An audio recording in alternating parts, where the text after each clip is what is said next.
Today we're going to be talking about 5.1 and through 5.4, and this should help for your quiz on Monday. Let's look at the first example. We're trying to find the sum or the difference. Whenever you're adding or subtracting, do you have to have a common denominator? Yes. Yes, you do. All right, so Michael, help me with the first one. 2/9 plus 5/9. Do I have a common denominator? Yes, I do. So what's the answer? 7/9. 7/9 is correct. Number 2, 4/5 minus 2/5. Matthew, do I have to have a common denominator? Yes. Yes. Do I have a common denominator? C. Yes, I do. Okay, so what is 4/5 minus 2/5? 2/5 is correct. Can 2/5 be simplified, guys? No. No, it cannot, so that's your final answer. For problem 3, it says 3/4 plus 2/3. Avery, what do I need to do? I got to find a common denominator, okay? So remember, whenever we're adding and subtracting and trying to find a common denominator, go ahead and put one number right on top of the other one. What would a good common denominator be for that? 12. A 12, okay? So Avery, help me out. How do I get from a 4 to a 12? Times 3, and what would my new fraction be? 9/12 is correct. Let's go to the next one. Logan, what do I need to multiply by? 4. Times 4 on top and bottom, and what do you get? 8/12 is correct. Okay, so now we can go ahead and add our new 12ths together. Jack, what's 9/12 plus 8/12? 17/12. Is that my final answer? No. Jack, why not? Because 17 is bigger than the denominator. Okay, it's an improper fraction, so let's flip that into a mixed number. Jack, what would it be? We do 17 divided by 12. How many times does a 12 go into a 17? One time. How many leftovers? 5/12 is correct. Once again, one thing that you want to remember is to go ahead and do one number right there on top of the other one.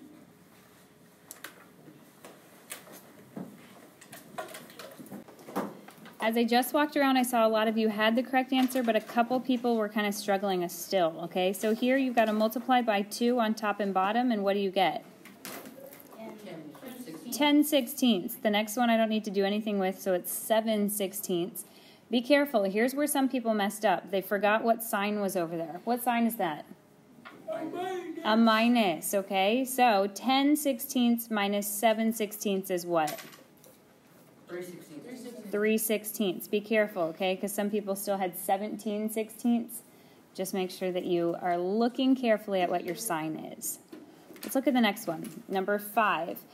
Here, it doesn't look like a normal fraction. What does it look like? Mixed numbers. It is a mixed number. So instead, we're still going to go ahead and put one right on top of the other one.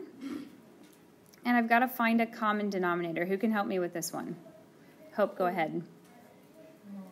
What would a common denominator be with a 3 and a 7? 21.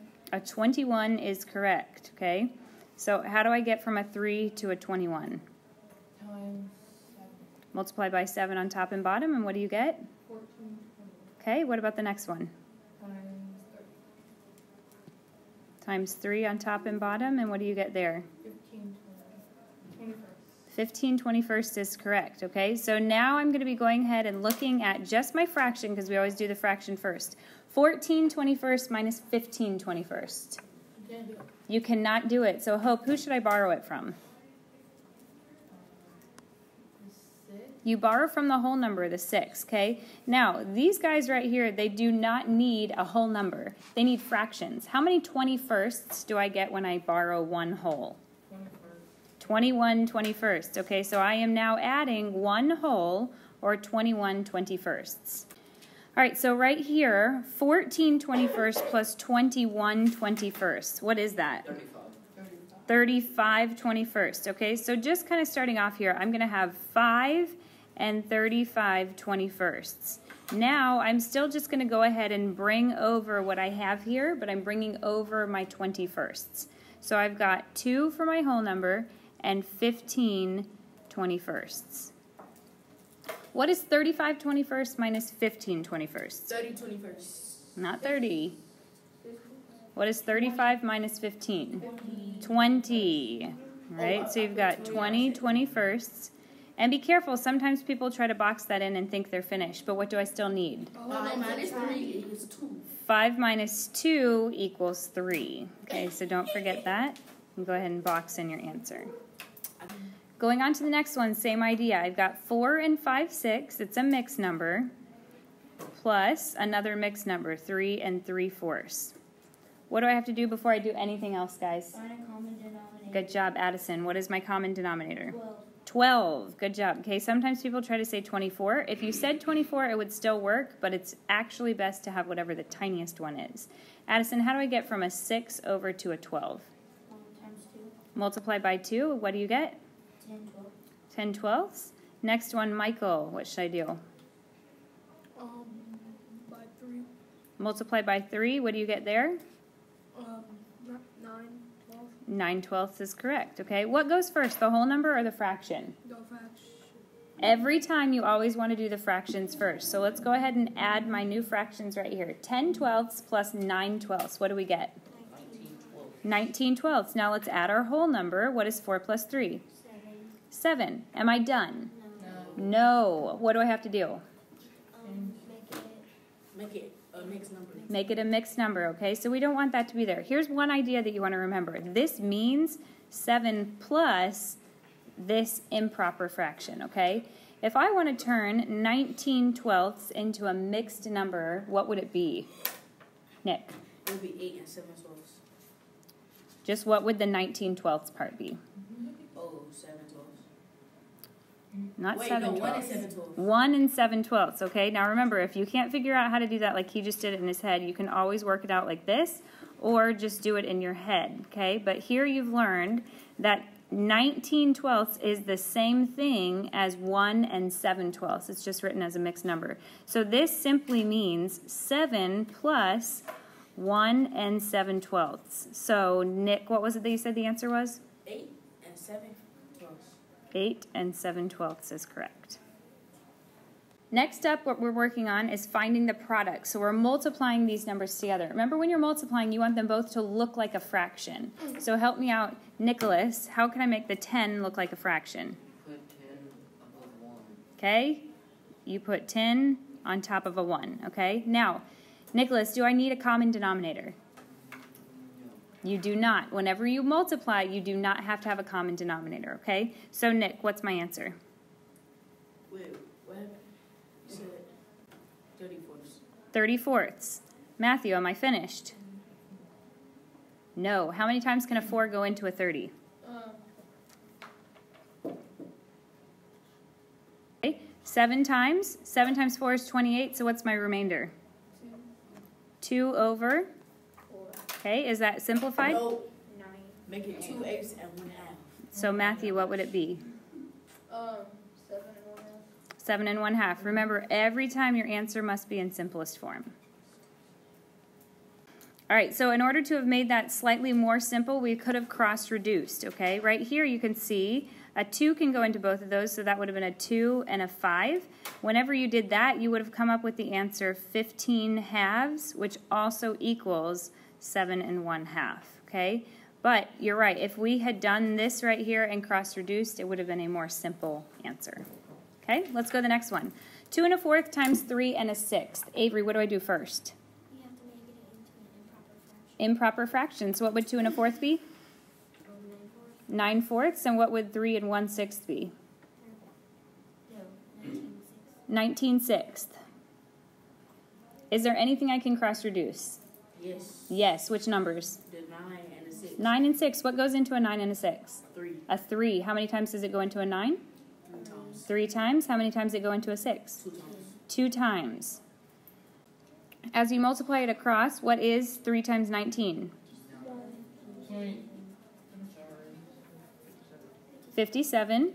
What is 4 times 2? 8. Am I finished? No. How many times can an 8 go into a 57? 7 times with a remainder of? 1/8. So your correct answer is 7 and 1/8. Just remember, if you need to, 7 times 8 is 56, plus 1 is 57, and that's the same thing as 57 over 8. So it's a good idea to try to double check your work whenever you're turning it into a mixed number. There's one thing that we have to remember whenever we are dividing a fraction. What's the method I taught you yesterday? KFC. Everyone say that. KFC. What does the K stand for? Keep. The F? Flip. And the C? Change. All right, so let's just remember that as we work on this right here. Keep the first one, so you're going to keep 4/9. Flip the second one. What would that make that? 3 over 1. 3 over 1, and change the sign to a multiply. Addison, what can I do to cross reduce? Make 3 of 1 and make 1 3. Good job, Jack. What's my answer? 4/3.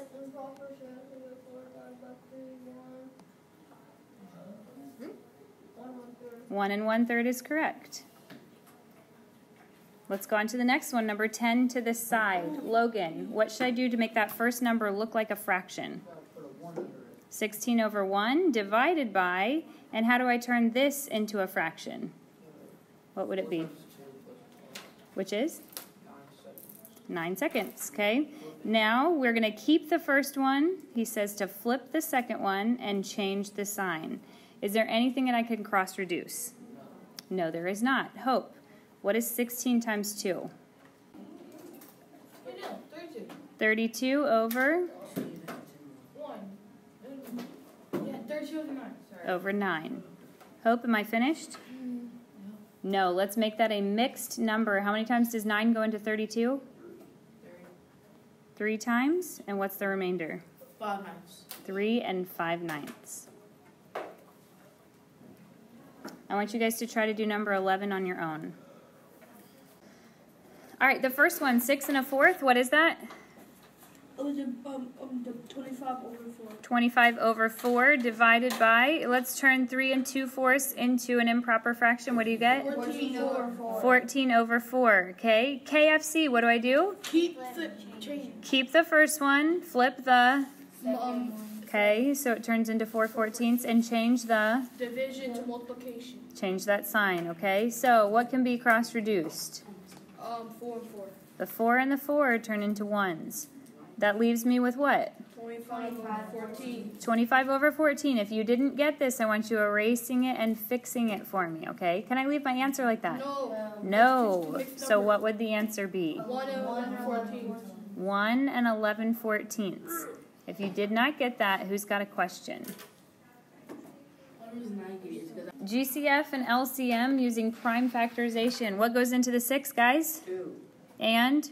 3. Excellent. What goes into the 10? 2. And? 5. Now what do I do? List them. List them in order from least to greatest. Just the girls? What do I do now? Find pairs. Find the pairs. What's my pairs? 2. Just a 2, okay? So guys, what's my GCF? 2. That right there is the greatest factor that they have in common. So the GCF equals 2. That means that's the greatest number that can go into a 6, that can also go into a 10. What's my LCM? What's the one difference between LCM and GCF? Leftovers. Just the leftovers. So I'm going to bring down this right here. Those 2 become 1, 2. And then I multiply in my leftovers, which was a 3 and a 5. Guys, what's 2 times 3 times 5? 30. So basically what that means is the smallest factor that a 6 and a 9 can go into is going to be, or the smallest multiple is going to be the number 30. Go ahead and box that in. I want you guys to try to do number 13 on your own. All right, out of the whole class, we only had 2 people that got them both correct. So let's kind of work through this together. 16, what's the smallest prime number that goes into it? 2. A 2. 2 times what equals 16? 8. Everyone do it with me. Divided by? 2. What do you get? 4. Divided by? 3. 2. What do you get? 2. 24 divided by? What do you get? Everyone, divided by? 2. What do you get? 6. Divided by? 3. 2. And what do you get? 3. Okay, so now you're going to put them in order just like we did just before, from least to greatest, which this one is all 2s. And then your 24, the difference is you just simply add in a 3. Okay, now what do I do? Always circle the pairs. The 2 become one number. So when I bring down that's 1, 2, 1, 2, 1, 2. A lot of you guys just tried to say, oh, the GCF is 2. But remember, the 2 become one number, and then you have to multiply them together. So what is your GCF? 18. 2 times 2 is 4, times 2 is 8. So your GCF is 8. It's 8. Addison, what is that? Now we bring down over here whenever you're trying to work with the LCM. The 2 become one number. Now the only difference for LCM is the... So I have to bring over another 2 and a 3. So 2 times 2 is 4, times 2 is 8, times 2 is 16, times 3 is... 32. 48.